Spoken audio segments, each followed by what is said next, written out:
அப்புறம் வந்து நம்ம பூர்ணம் வச்சு பேக் பண்ண வேண்டியதுதான். இவ்வளவுதான் வைக்கணும் பூர்ணம். அதுக்கு மேல வச்சோம்னா வெடிச்சிடும். ரொம்ப அதிகமா இருந்தா வெடிச்சிடும், எல்லாமே உடஞ்சி போயிருங்க. தண்ணி சூடாகிறது 10 நிமிஷம், அதுக்கு மேல இந்த கொழுக்கட்டை வேகிறதுக்கு ஒரு 10 நிமிஷம். அந்த அடுத்த இதெல்லாம் வைக்கும் போது கரெக்டா 10 நிமிஷத்துல இறங்கிடும் எல்லாம்.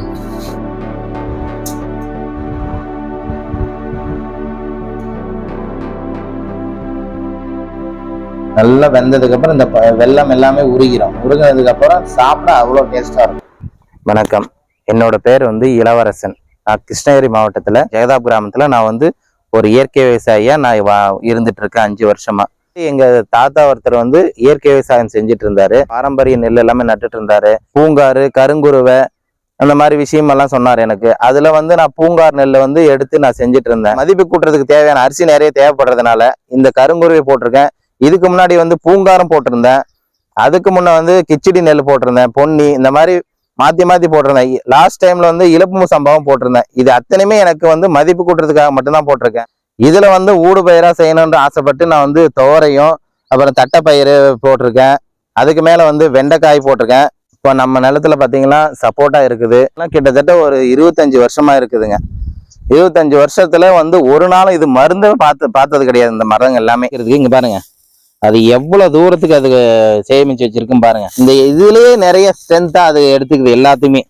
இலையுதிர் காலத்துல உதிர்ந்து அதுவே மக்கி, மழைக்கு அப்புறம் மக்கி நல்லா கிளியரா மக்கினதுக்கு அப்புறம் இந்த விஷயம் எல்லாமே நடக்குது. இந்த பழத்தை அறுத்துட்டு பேக்கிங் பண்ணிட்டு ஒவ்வொரு கேஜா எடுத்துட்டு நான் ஹவுசிங் போர்டில், காவேரிப்பட்டினத்துல, அதே மாதிரி வந்து வில்லேஜுங்கள் எல்லாம் கொண்டு போய் வித்துட்டு இருந்தேன். சிலம்பரசன்றவர் மூலயமா மரபு சந்தைன்னு ஒண்ணு நடக்குது. பாரம்பரியமான முறையில செய்யற எந்த விஷயமா இருந்தாலும் அங்க செய்யலாம் அப்படின்னு சொல்லி சொன்னா. அப்படியே சப்போட்டா பழம், அப்புறம் வாழைப்பழம், கீரைங்க, இதை மட்டும் கொண்டு போயிட்டு இருந்தேன். மரபு சந்தையில வந்து ஏதோ குழிப்பணியாரம் ஒண்ணு போடணும், அந்த மாதிரி ஆள் இல்லைன்னு சொல்லி இது பண்ணாங்க எனக்கு. அந்த விஷயம் செய்யும் போது சரி நான் செய்யறேன் அப்படின்னு சொல்லிட்டு நான் அங்கிருந்து வந்து என்னோட மனைவி கிட்ட கேட்டதுக்கு அவங்க வந்து செய்யலாம் அப்படின்னு சொல்லிட்டு எங்க கூட வந்து ஒரு 3 மாசம் நாங்க தொடர்ந்து அந்த குழிப்பணியாரம் போடுற மாதிரி செஞ்சுட்டு இருந்தோம். அதே மாதிரி வந்து தோசை போடும் போது நான் சட்னில வந்து ஒரு 18 வகையான சட்னி மாத்தி போட்டேன். முடக்கத்தான் கீரை, தூதுவளை, பெரண்டை, அப்புறம் வாழைப்பூவு, வாழைத்தண்டுல, கம்புல, அதுக்கப்புறம் வந்து கரிசலாங்கண்ணி கீரை, பொடுதல் கீரை, இந்த மாதிரி ஒரு 18 வகையான சட்னியில நாங்க போட ஆரம்பிச்சோம். தோசை வந்து பாத்தீங்கன்னா நான் வந்து பாரம்பரிய அரிசியில செய்யணும்னு சொல்லி சொன்னதுனால 5 அரிசி மிக்ஸ் பண்றேங்க. ஒண்ணு வந்து கருங்குருவை, பூங்காறு, அதுக்கப்புறம் தூயமல்லி, அதுக்கப்புறம் வந்து பொன்னி அரிசி. இது 4 வந்து நம்ம பச்சை அரிசி. புழுங்கலுக்காக ஒரு அரிசி வந்து தூயமல்லியில போட்டுட்டு இருக்கேன். அதன் பிறகு வந்து தோசைக்கும் ஒரு டிமாண்ட் பெரியசா எங்களுக்கு கிரியேட் ஆச்சு. வைஃப் வந்து கொழுக்கட்டை செய்யலாம், நம்ம பாரம்பரிய அரிசியிலேயே கொழுக்கட்டை செஞ்சு பார்க்கலாம் அப்படின்னு சொல்லி செய்யவும் அந்த கொழுக்கட்டைக்கு நல்ல வரவேற்பு இருந்தது. கொழுக்கட்டை பார்த்தீங்கன்னா நம்ம இப்போ வந்து தேங்காயும் துருவிட்டு வறுத்து எடுத்து வச்சுக்கணும். வறுத்து நல்லா ஆற வச்சுக்கணும்.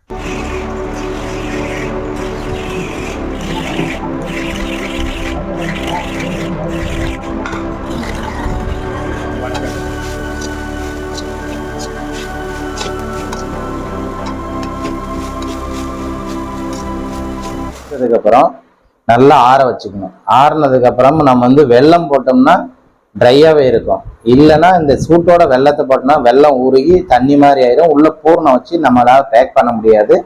கொழுக்கட்டை பீஸுக்கு நிறைய உடைய வாய்ப்பு இருக்கு. அதனால இந்த மாதிரி நம்ம நல்லா ஆற வச்சு நல்லா ஆறுனதுக்கு அப்புறம் மிக்சிங் பண்ணணும். களைக்கொட்டைங்க, நம்ம வந்து நாட்டு களைக்கொட்டையை தேர்ந்தெடுத்து இதை வந்து நல்லா வறுத்துட்டோம். நமக்கு தேவையான பொன்னிறமா வறுத்து அதை வந்து குறகுறப்பா அரைச்சி வச்சிருக்கோம். வறுத்து வச்ச தேங்காய் இருக்கு இல்லைங்களா, அதோட வந்து நமக்கு தேவையான அளவு களைக்கொட்டை, நமக்கு எவ்வளவு தேவையோ அதுக்கு தகுந்த மாதிரி களைக்கொட்டையும் பிளஸ் வந்து நாட்டு சக்கரை, அதுக்கு தேவையான நாட்டு சக்கரையும் நம்ம சேர்த்திக்கணும். நாட்டு சக்கரை வந்து வேதிப்பொருள் கலக்காது. இது நமக்கு தேவையான அளவு மட்டும் போட்டுக்கலாம்.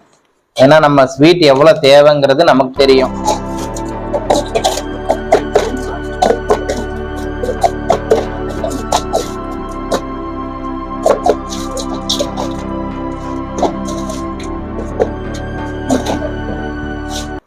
இதோட வேலை இவ்வளவுதாங்க.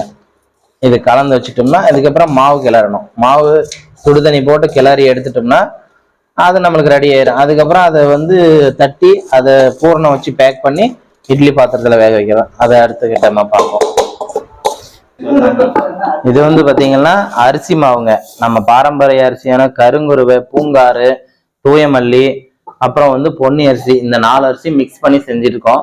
இதை வந்து நாங்கள் வந்து ஒரு வாரத்துக்கு தேவையான மாவு ஒரே நாளில் நாங்கள் வந்து க்ளீன் பண்ணி கழுவி காய வச்சு மாவு மிஷினில் கொண்டு போய் அரைச்சி கொண்டு வந்து வச்சுக்குவோம். ஒரு வாரத்துக்கு மட்டும்தான் இந்த மாதிரி செய்வோம். வாரம் தேவையான மாவு வந்து அப்பப்போ அரைச்சிக்குவோம். இப்போ வந்து பார்த்தீங்கன்னா சுடுதண்ணி காஞ்சி வச்சு இதுக்கு மேலே ஊற்றி இதை கிளற வேண்டியதுதான் வேலை. எடுத்து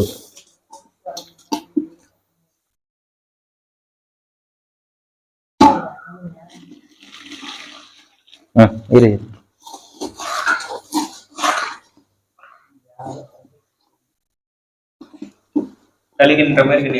இது வந்து கலிகின்ற மாதிரி கிண்டணும். அதாவது வந்து அந்த பதத்துக்கு வரணும். நம்ம எந்த பதத்துல நம்ம கொழுக்கட்டை செஞ்சா நமக்கு வருமோ அந்த பதத்துக்கு நம்ம தண்ணி ஊற்றி பிசைஞ்சிட்டே இருக்கணும். கிளறிட்டே இருந்தோம்னா அந்த பதத்துக்கு வர்ற வரைக்கும் கரெக்டா இருக்கும்.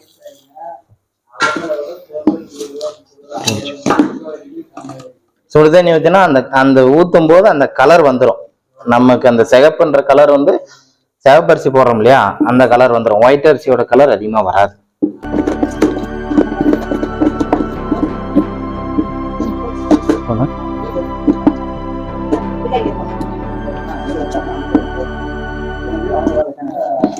இதுதாங்க இதோட மாவோட பதம். இப்படிதான் இருக்கணும். இந்த பதத்துல இருந்துச்சுன்னா மட்டும்தான் கொழுக்கட்டை செய்யறது நம்மளுக்கு கரெக்டா இருக்கும். பாருங்க,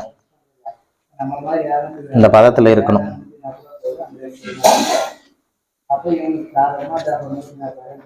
ரொம்ப கெட்டியா இருக்கக்கூடாது. ரொம்ப கெட்டியா இருந்தா கொழுக்கட்டை வந்து நம்ம செய்யும் போதே உடஞ்சிரும். பிளஸ் வந்து நம்ம அதை ஆவியில வேக வச்சோம் ரொம்ப மெதுவா வரும். மெதுவா வந்து எடுக்கவே முடியாது. உடஞ்சி எல்லாம் தூள் தூளா உடஞ்சி போயிடும்.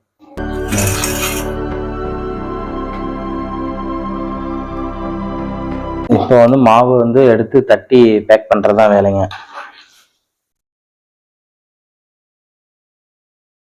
கிளறின மாவு பார்த்தீங்களா, தொட்டு பார்த்தா நல்லா சாஃப்டா இருக்கணும். இந்த மாதிரி இருக்கணும். அப்பதான் அதோட இது வந்து உடையாம நமக்கு கிடைக்கும். அந்த நேரத்துல பாத்தீங்கன்னா கையில செஞ்சிட்டு இருந்தாங்க. இப்ப டெக்னாலஜி கொஞ்சம் மாறினதுனால அச்சு, ஏன்னா நம்ம கடைக்கு போறதுனால கொஞ்சம் கையிலே செஞ்சோம்னா முடியறதில்ல. அதனால இந்த அச்சு வச்சு நம்ம செஞ்சோம்னா ஒரு 1 ஹவருக்கு வந்து பாத்தீங்கன்னா ஒரு 60-70 பீஸ் செய்ய முடியுது.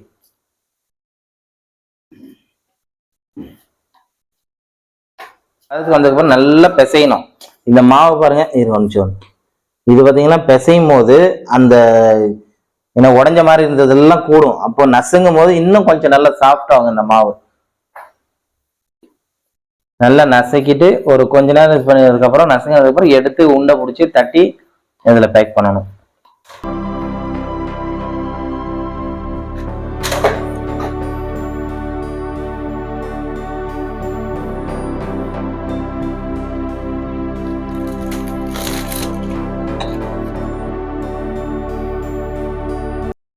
இதுக்கப்புறம் வந்து நம்ம தட்டுறது இப்படிதான் பாருங்க.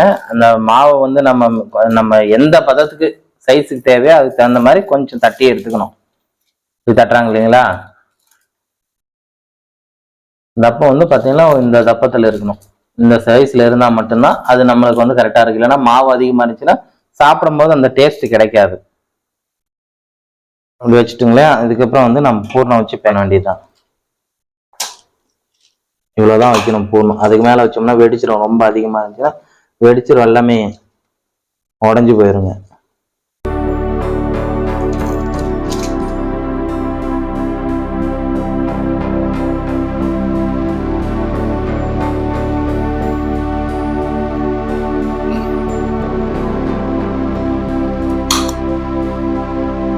இந்த மாதிரி செஞ்சதுக்கு அப்புறம் இது மாதிரி நம்ம தேவையான அளவு செஞ்சுட்டு நம்ம ஒரு 30 பீஸ் 40 பீஸ் வந்து பாத்திரத்துல வச்சு நம்ம ஆவியில வேக வைக்க வேண்டியதுதான். இதுக்கு மேல வேலைங்க. இது பாத்தீங்கன்னா வந்து நாங்க 2 பேரும் தான் செய்யறோம். இதுல வந்து எங்க அம்மாவும் ஒரு ஒத்துழைப்பா இருக்காங்க. செய்யறதுக்காக வந்து பாத்தீங்கன்னா ஆட்கள் நிறைய தேவைப்படுறதுனால நானு எங்க வீட்டுல அதுக்கப்புறம் எங்க அம்மா 3 பேரும் தான் சேர்ந்து செய்யறோம். அது செய்யும் போது ஓரளவுக்கு எங்களுக்கு பிரச்சனை இல்லாம இருக்கு. ஒரு ஆள் வச்சு செய்யற வேலை இல்லாம நம்மளுக்கு ஓரளவுக்கு கரெக்டா இருக்குதுங்க.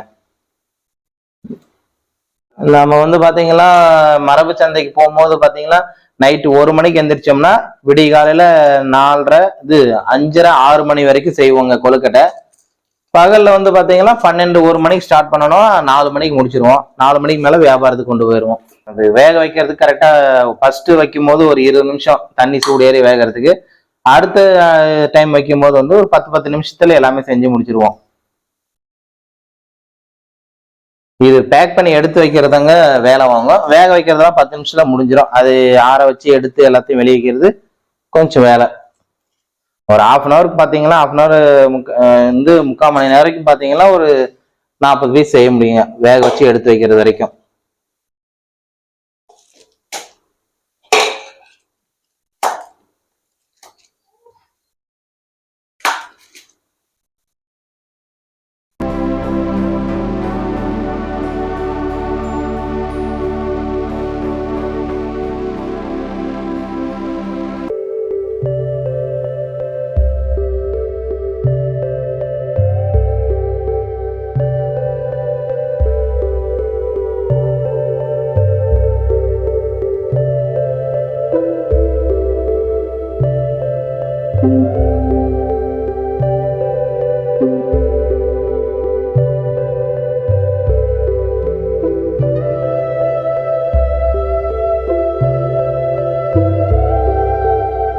இப்போ வந்து பாத்தீங்கன்னா இந்த கொழுக்கட்டை எல்லாமே வந்து நம்ம பேக் பண்ணி பூர்ணம் எல்லாம் வச்சு பேக் பண்ணி எடுத்துக்கிட்டோம். இதுக்கு மேல வந்து வேக வைக்கிறதுக்காக இட்லி பாத்திரத்துல வந்து தண்ணி அதுக்கு மேல வச்சு இட்லி பாத்திரம் இட்லி ஊற்றுவோம் இல்லையா, அந்த மாதிரி துணியை போட்டு வச்சுட்டு அதுக்குள்ள நம்ம அடுக்கி வைக்கணுங்க. இந்த மாதிரி அடுக்கி வச்சுக்கணும். பீஸை நம்ம கரெக்டா அந்த கேப் விட்டு அடுக்கி வச்சுக்கணும்னா அந்த ஆவி வர்றது எல்லாமே கரெக்டா வேகிறதுக்கு கரெக்டா இருக்கும்.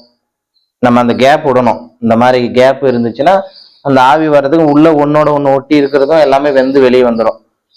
அதுக்காக நம்ம கரெக்டா அடுக்கி எடுத்துட்டோம்னா பிரச்சனையே இல்லைங்க.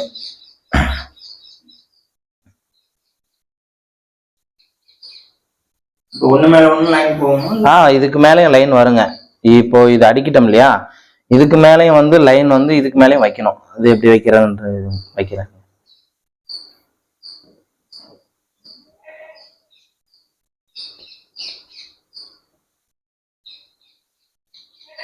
வச்சு முடிச்சிட்டோங்க இல்லைங்களா. இதுல வந்து பாத்தீங்கன்னா இந்த கேப் இருக்குன்னா இந்த கேப்ல இப்படி வைக்கணும். ஒன்னோட இப்படி ஒட்டியெல்லாம் வைக்க கூடாது.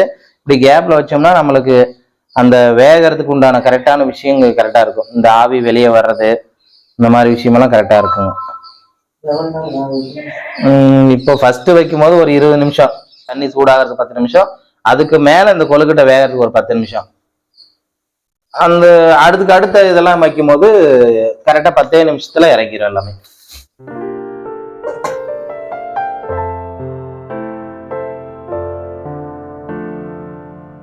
20 நிமிஷத்துக்கு அப்புறம் வெந்தது நல்லா வெந்துருச்சுங்க பாருங்க. தெரியுதுங்களா, நம்ம வச்சதுக்கும் இதோட கலர் மாறி இருக்கிறதுக்கும் நல்லா வெந்துருச்சு. இது வந்து பூங்காறு, கருங்குருவை, தூயமல்லி, அப்புறம் பொன்னி அரிசி, நாலு மிக்ஸ் பண்ணி செஞ்சதுதான். சிகப்பரிசி, பச்சரிசி, புழுங்கலெல்லாம் கிடையாது. சிகப்பரிசி எவ்வளவு போறோமோ அதுக்கு மேல அந்த வெள்ளை அரிசி.